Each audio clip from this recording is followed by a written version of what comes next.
Bristol, a gentleman once again, was quartered in the Lord High Governor's own cabin. The door was flung open.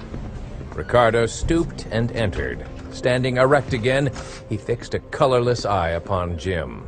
Shove off, little one. I want to talk to Bristol. I'm sitting right here, said Jim easily.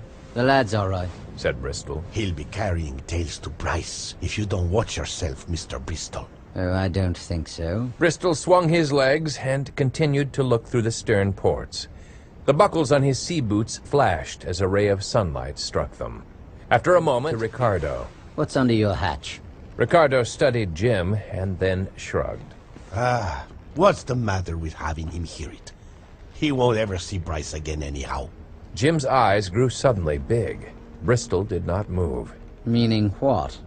Meaning plenty. Listen, I'm sick and tired of running Bryce's errands for him. One of these days, he'll cut away from us and take all the loot, and we'll swing on some execution dock in his place. If you're trying to stir me up, spare yourself the effort.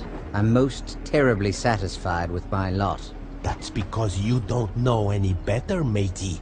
This Bryce hasn't got the morals of a cockroach. Coming from you, that's funny. So, you don't think he'd let you hang for him? Ricardo's swinging arms steadied. The elbows bent slowly. Ricardo's thumbs were hooked in his green sash, close to the matchlock dags, which were always ready there. What's your game? Look here, me bucko. You're a navigator.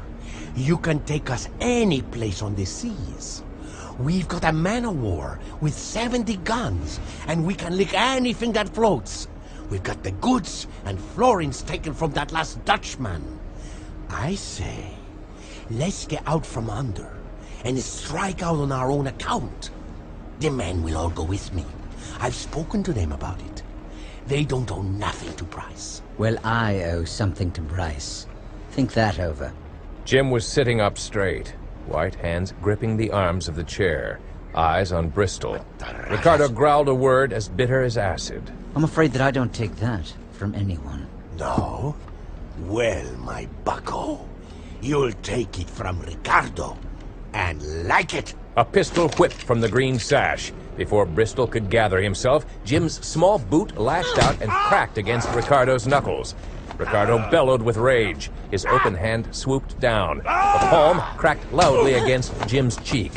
Crumpling up, Jim slid into the far corner of the cabin. The jaunty cap fell off, and the yellow hair streamed down on either side of the handsome face. The mark of the blow was as red as blood on the white cheek. Faces were peering in through the door, but Bristol gave them no heed. Both he and Ricardo were staring at Jim. Something about the way the yellow hair fluffed out. Something about the way the jacket lay against the throat. My God, she's a girl! Ricardo's other hand was moving. Ricardo's colorless eyes were upon the spot where the bullet would strike Bristol. Men scattered out of the line of fire. Bristol came off the table like a 10-pin.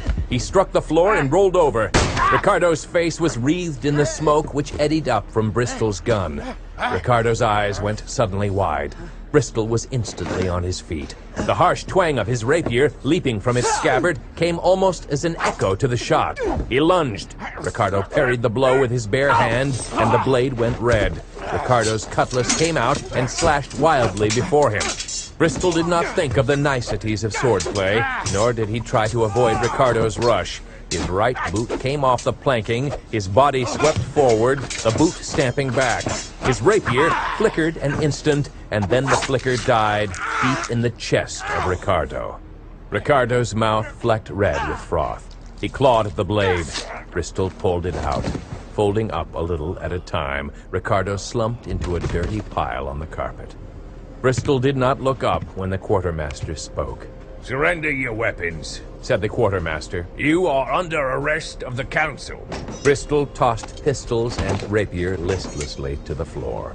The quartermaster scooped them up and then pointed to the girl. "You'll have to stand charge for that, too." For what? Said Bristol, still staring at Ricardo. "You're guilty of fighting aboard and harboring a woman. The penalty is marooning."